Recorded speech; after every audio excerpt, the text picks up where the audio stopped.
So I was just eating my dinner and the guys told you what it is that I do. I read minds. And you said there's no way that you could read me. And I said, I'll try to guess where you're from. And then as soon as I went to the toilet, you told everybody at the table where you're from, making that pointless. So I thought I'll make a challenge that I feel is a little bit more impossible. So stay where you are, but you can see this shelf here. If you just move back for me. All I want you to do is just say the word stop for me. So just say the word stop. Stop. Just over here. Yeah. Are you happy that this is fair? So you stopped over here, I'll just grab one. Just keep changing between this and this. So green and red. Just keep changing between green and red in your head. Keep changing, stop. Don't tell me where you stopped. If you stopped one beat later, this would be different, right? Okay. In fact, if you were to change one more time, where would you be? Green. And you could have done that, really, 1 second later. But that tells us you stopped on red. So this is the red book. I'm going to bring this down. I'm going to bring it over here. This is on the shelf in your shop. It's an interesting read, actually. Dracula, have you ever read it? No. It's about a vampire from Transylvania. I love vampires. You love vampires. This is probably not like the better vampires that you've watched on Netflix and everything else. But two things, look. You can see that every single page is entirely different. There's loads of different words. The pages are moving, right? Right? There's probably about 250 pages in here at an estimate. And on each page there's over 100 words. I'd like to try to climb inside your mind when you decide on a word. Are you happy to do that? Okay. Put your hand like this. I want you just to lift the pages up like this, anywhere you want. So do that now. Look down at the top line, think of a word. Okay. Close it. So you have a random word inside your head, correct? Yes. Don't tell me what it is.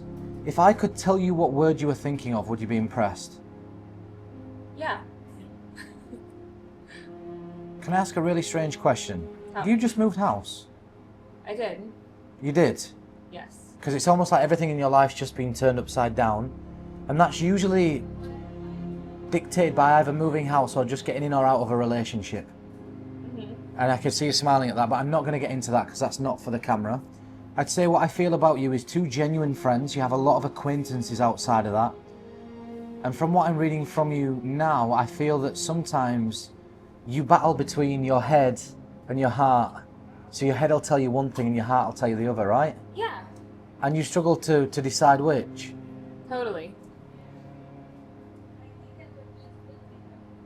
I'm just trying to get inside your head. Okay, I think you bottle things up, but when you snap, you really snap. So, not in a bad way. Very smart. Why don't you draw anymore? Why have you stopped drawing? How do you know I draw? Just from reading you for genuine. Can I ask one question? And this question, did you want to teach or be a vet? What was it? I'm a holistic nutrition coach. Okay, that's it. So that's where I'm getting this whole teaching vibe from. I think I'm inside your head enough now to be able to tell you this. And the only way that I'm going to know if you're right is based on your reaction. Are you thinking of the word Mississippi? Shut the fuck up. Yeah, that's my word. Is that it? Yeah. Did you believe in stuff like this before? Huh? Did you believe in this type of thing before? No. Do you now? Yes. Thank you for Good playing. job. That's crazy. Strange, isn't it? I don't know how I do it either.